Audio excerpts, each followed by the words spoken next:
वही है साहिब अमरोज़ जिसने अपनी हिम्मत से ज़माने के समंदर से निकाला गौहर फ़रदा।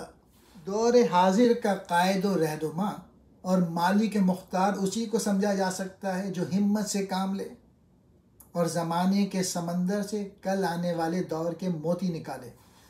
मुराद ये है कि ज़माने की गर्दिश जारी है।